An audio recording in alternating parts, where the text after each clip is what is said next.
നമ്മുടെ മുൻപിൽ നിൽക്കുന്ന മനോഹരമായ ഒരു പ്രതിഭാസമാണ് കടൽ. എല്ലാവർക്കും ആനന്ദം നൽകുന്ന, എല്ലാവർക്കും സമാധാനം നൽകുന്ന, എല്ലാവർക്കും ഒട്ടേറെ ആശ്വാസം നൽകുന്ന ഒരു അത്ഭുത പ്രതിഭാസം. എത്രയോ മനുഷ്യരാണ് കടലിൻ്റെ തീരങ്ങളിലേക്ക് വരുന്നത്. അവിടെ ഇരുന്ന് സമയങ്ങൾ ചെലവഴിച്ച് എഴുതുന്നവരുണ്ട്, കവിതകൾ ചിട്ടപ്പെടുത്തുന്നവരുണ്ട്, സൗഹൃദം പങ്കുവെക്കുന്നവരുണ്ട്, വിദൂരതയിലേക്ക് നോക്കി തത്വചിന്തകളിൽ ഏർപ്പെടുന്നവരുണ്ട്.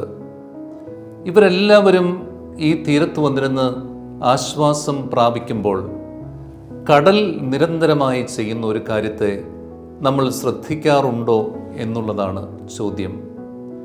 കടൽ ചലനാത്മകമാണ്. നിരന്തരമായി തൻ്റെ തീരങ്ങളിലേക്ക് അത് കയറി വരുന്നു. ആ തീരങ്ങൾ അത് കഴുകി ശുദ്ധമാക്കി മാറ്റുകയാണ്.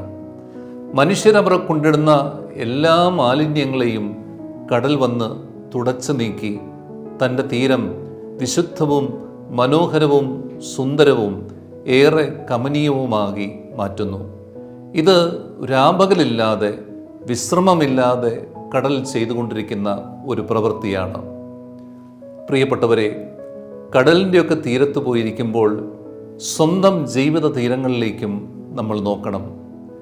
ദൈവം നമുക്ക് തന്നിരിക്കുന്ന മനോഹരമായ ഈ ജീവിതത്തിൻ്റെ തീരം നിരന്തരമായി കഴുകിയിടാനായുള്ള ഒരു സന്നദ്ധത നമുക്കുണ്ടാവണം. അത് സാധിക്കണമെന്നുണ്ടെങ്കിൽ ജീവിതം ചലനാത്മകമായിരിക്കണം, വളരെ ഡൈനാമിക്കായിട്ടുള്ള ഒരു ജീവിതമായിരിക്കണം. നമ്മുടെ ജീവിതത്തിൻ്റെ തീരങ്ങളിൽ മറ്റുള്ളവരൊക്കെ കൊണ്ടുവന്ന് ഒരുപാട് മാലിന്യങ്ങൾ നിക്ഷേപിക്കാം. നമ്മെ ആക്ഷേപിച്ചും നമ്മെ വിമർശിച്ചും നമ്മെ കുറ്റം പറഞ്ഞുകൊണ്ടും നമ്മൾ അറിയാത്ത കാര്യങ്ങൾ നമ്മളെക്കുറിച്ച് മറ്റുള്ളവരോട് പറഞ്ഞുകൊണ്ടുമൊക്കെ ഒരുപാട് മാലിന്യങ്ങൾ നമ്മുടെ ജീവിതത്തിൻ്റെ തീരങ്ങളിൽ മറ്റുള്ളവർ കൊണ്ട് ചാർത്തിയേക്കാം.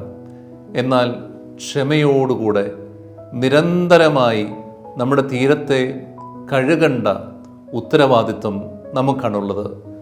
മറ്റുള്ളവർ നമ്മളെ ഏൽപ്പിച്ച വേദനകളുമായി നമ്മൾ ജീവിതത്തിൽ ഭാരപ്പെട്ട് കുത്തിയിരിക്കുമ്പോൾ നമ്മുടെ ജീവിത തീരത്ത് മലിനതകൾ ഏറുന്നു. നമ്മൾ നെഗറ്റീവായി മാറുന്നു. നമ്മുടെ അടുക്കളയിലേക്ക് വരുന്നവർക്കെല്ലാവർക്കും നെഗറ്റിവിറ്റി പകരുന്ന മനുഷ്യരായിത്തീരുന്നു.